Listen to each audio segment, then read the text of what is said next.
This video may contain content that is not suitable for all audiences. It may include mature themes, strong language, graphic images, or other elements that some viewers may find disturbing or offensive.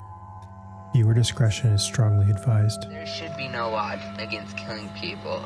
I know it's a wrong thing, but hell, you restrict somebody from it, they're gonna want it more. We found our victim, and sad as it may be, our first victim is going to be Cassie Stoddart. She's going to be alone in a big, dark house out in the middle of nowhere. How perfect can you get? The city of Pocatello is located in the northwest part of Idaho. Largely made up by the members of the Church of Jesus Christ of Latter-day Saints, the city is considered safe, close, and a tight-knit community. Known as the gateway to the northwest, Pocatello has been home to tourists, travelers, and residents alike. It is a place that people are proud to call their home. All of that would change when in 2006, Pocatello would become the center of one of the most horrific murders ever seen.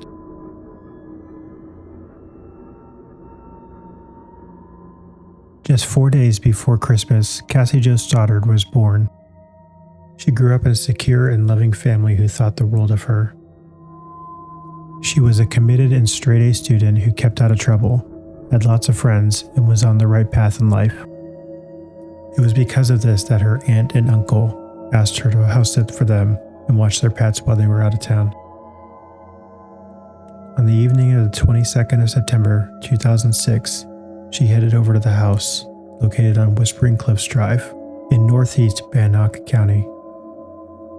After arriving at the house around 6 p.m., she invited her boyfriend Matt Beckham to join her.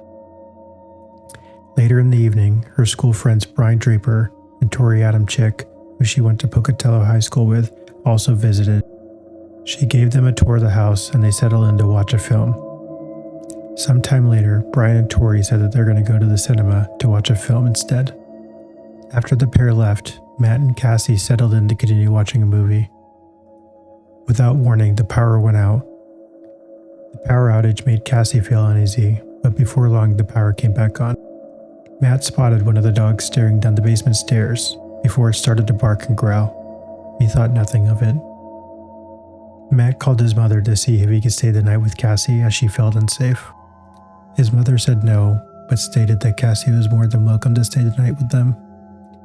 She politely declined, stating that she was asked to watch the house by her family. Little did she know that this would seal her fate. Around 10:30 p.m., Matt's mother arrived to collect him. Matt decided to see if Brian and Torey wanted to meet up, so he called them. Torey picked up, but he was whispering so Matt couldn't hear it. Matt ultimately decided to stay home. Just 2 days later, on Sunday, Cassie's family returned home to Whispering Cliffs Drive. Upon entering the house, Cassie's 13-year-old cousin was confronted by a horrific and traumatizing sight. Cassie was found on the living room floor, having been stabbed to death in a frenzied and brutal attack. The police quickly arrived on the scene and sealed off the area. An autopsy revealed that Cassie had been stabbed approximately 30 times, with 12 of the wounds being potentially fatal. Just 3 days after Cassie's body was found, the police announced that they had made arrests in connection with her murder. Brian Draper and Torey Adamcik had been taken into custody and were being interrogated by investigators.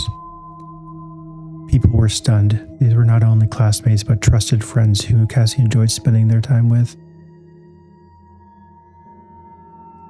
Both boys were considered social outsiders, but Cassie had embraced and befriended them. Brian had spent most of his childhood in Utah before his family moved to Pocatello. It was at Pocatello High School that he met Torey Adamcik, and they soon bonded over their mutual love of film. They used a camera to document different aspects of their lives, and Cassie soon featured in many of their recordings. On September 27th, after hours of interrogation, Brian Draper agreed to lead officers to where he and Torey Adamcik had gotten rid of the items that they had used in Cassie's murder. Among the items were a pair of black fingerless gloves, several knives,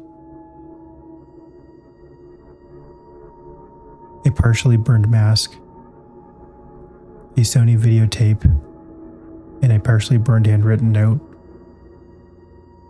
The police tried to determine what the letter had said and were able to make out a few sentences.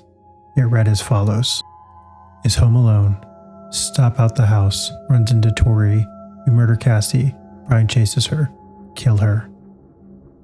The terrifying picture was starting to become clear. This had not been a spur-of-the-moment murder. This had been a carefully planned and executed crime, a fantasy that they had determined to carry out.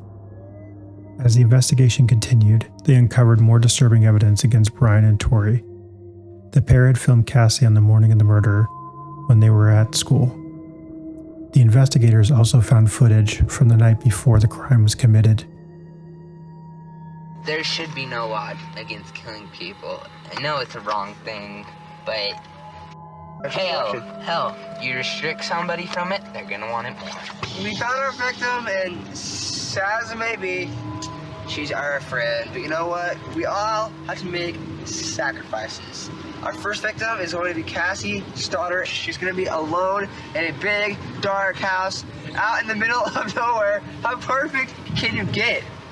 I mean, like, holy shit, dude. I'm horny just thinking about it. Hell yeah. The full horrors of what happened to Cassie that night have finally become clear. While at the house and giving them the tour, Cassie had showed them the basement, and before they left, Brian unlocked the door to ensure that he and Torey could re-enter the house without them being noticed. After they said they were going to head to the movies, they left the house and returned to the neighborhood later and parked down the street. It's 9:50, September 22nd, 2006. We know there's lots of doors. There's lots of places to hide. I unlocked the back doors. It's all locked. Now we're just gonna wait. The pair left the car and put on dark clothes, gloves, and masks before heading back to the house. They let themselves in through the unlocked basement door and cut the power at the circuit breaker. This plunged the house into complete darkness. Initially, they hoped that Cassie and Matt would come down to the basement to investigate, but when neither of them did, they turned the power back on. The dog that started growling and staring down the stairs had spotted the pair of them hiding in the basement. When Matt called to ask if they wanted to hang out, Torey was whispering so he wouldn't be discovered hiding inside the house. After they were sure that Matt had gone, the pair cut the power again. Brian opened and slammed a door at the top of the stairs. The aim was to scare Cassie as much as possible. They then terrorized and terrified her before brutally stabbing her to death. The disturbing details did not stop there. The police soon found the following footage. I just killed Cassie. We just left her house. This is not a fucking joke. I'm shaking. I stabbed her in the throat and I saw her lifeless body just disappear.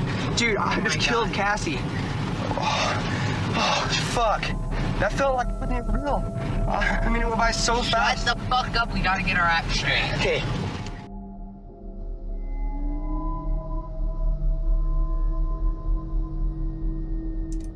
Torey Adamcik and Brian Draper, two seemingly unremarkable 16-year-old boys, were charged with first-degree murder.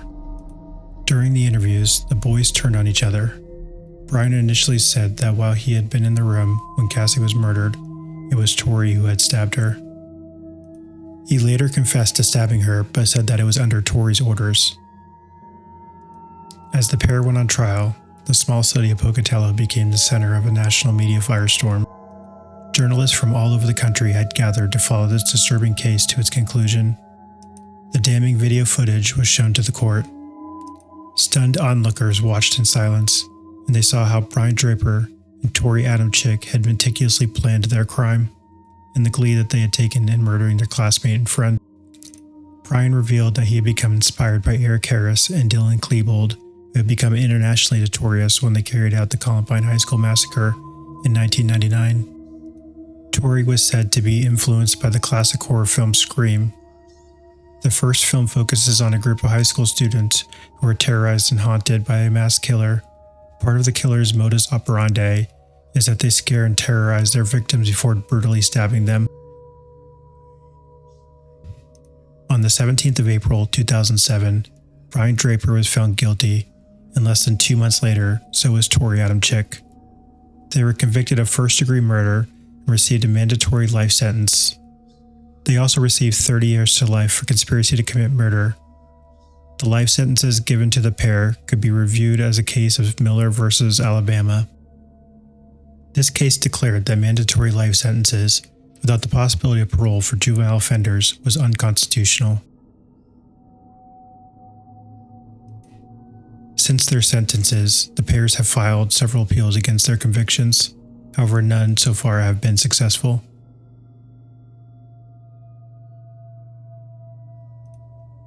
In the years following the murder, Brian and Torey have appeared in several documentaries about their crime. Torey Adamcik was also interviewed as part of an episode of the true crime show called Justice. He was suspected of stabbing a woman to death in her own home in Pocatello, just 2 years before the murder of Cassie. Although DNA evidence would eventually rule Torey out, the police were able to gain further insight into him while they were investigating. They conducted a telephone interview with Brian Draper, who revealed some disturbing details about Torey's personality. Did Torey ever show you any knives that he collected or kept at his house? Yeah, I think he probably had like 4 or 5 knives in his closet, and he used to show them to me. Hey Brian, did he ever talk to you about like mutilating animals or things like that? Yeah, he used to talk about how he used to kill cats. I'd be hanging out with him wherever, and he'd take his cat and he'd like choke his cat, you know what I mean, a little bit. He's like, watch this. And I'm like, okay. He said that he killed the cat by, he buried it inside the ground except its head was exposed and he ran over it with a lawnmower or whatever. Torey's mother, Shannon, has also written a book about her son's case called Guilty Innocent. The book takes the reader behind the scenes of the trial. She argues that the prosecutors did not care for the truth, but more about public opinion. She also argued that the defense team her son had was ill-equipped to handle a murder trial. In 2010, Cassie's family launched a civil claim against the District of Idaho. They argued that Brian and Torey had long posed a threat and danger to others, and that the school had been negligent in failing to notice. The civil court dismissed their claim alongside the state Supreme Court, saying that the actions of the pair were not foreseeable. The devastation caused by the murder of Cassie Jo Stoddart is both irreparable and measurable. The day that she was found in her aunt and uncle's house, the family left and never went back. The police helped tidy up the crime scene and provided temporary accommodation, but they could not bring themselves to re-enter the home. The family has repeatedly tried to sell, but they have not been able to find a buyer. Her devastated family have fought tirelessly, not only for justice, but to ensure that the bright, funny, hardworking Cassie will never be forgotten.